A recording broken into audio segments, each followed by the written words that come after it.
40 வருஷமாக விற்கிறேன். ஒரு இடத்துல விற்று அது 50 ரூபா தான் இருக்கும். இப்படித்தாலும் நடந்து போய் விற்றுட்டு வந்து சாப்பிட்றிப்பா.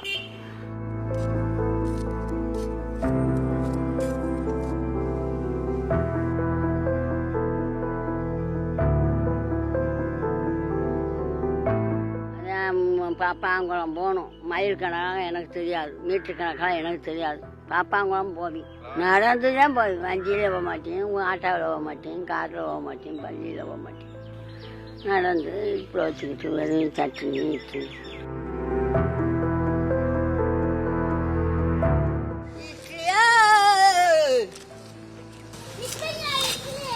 வாங்க ஓடியாங்க. பிள்ளை ஆம்பளை பிள்ளை இல்லை, ஒன்னோட இல்லை. ஒரே ஒரு பொண்ணு தான் கட்டி கொடுத்தாச்சு.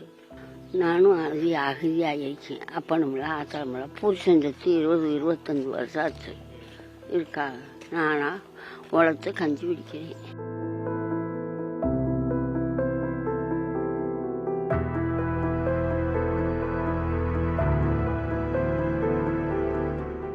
சட்னியாக சூப்பராக வைப்பேன். வெறும் தக்காளி சட்னி.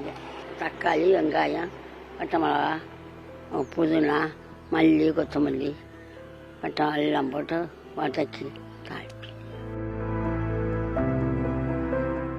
1 வாட்டில் 150 வாட்டில் அது 50 ரூபா கிடைக்கும். அதை வச்சு தான் கஞ்சி குடிக்கணும். என்ன செய்யறது, பகல் இருக்கல, பழக்கணுங்கள.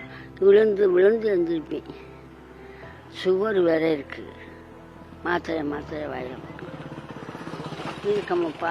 என்ன செய்யறது?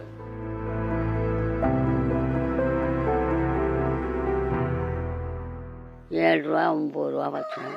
5 ரூபாய்க்கு விற்கிறேன். காலத்தில் போகணும். 50 பேரும் போய் வாழ்வு வேலை இருக்குது. வாங்கி சாப்பிட்டு போவாளுவேன். எந்த மகன் சம்பாரிச்சு போட போறியா? எந்த புருஷன் இருக்காரு சம்பாரிச்சு போட போகிறாரு? ஒருத்தரும் இல்லை.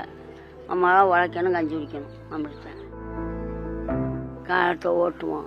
இன்னும் கொஞ்சம் நாளைக்கு மெத்தனா 40 வருஷம் ஆயிடுச்சு. இன்னும் 6 மாதமோ 1 வருஷமோ, இன்னைக்கா நாளைக்கா இப்போ விறகுன்னு இருக்குது. நீ கூட போட்டு வைவாகல. என்ன அத்தனை ரூபா 1 ரூபா போட்டா நிற்கமா 2 ரூபா போடாப்பா ஆச்சு கூட போடுங்க அப்படின்னு சொல்கிறாங்க. போடலாம். அந்த ஒத்துழைக்க சாவளம் போட்டு இருக்கும். எதனால மக்கள் சாப்பிடட்டும், நமக்கு தருமம் தலை காக்கட்டும்.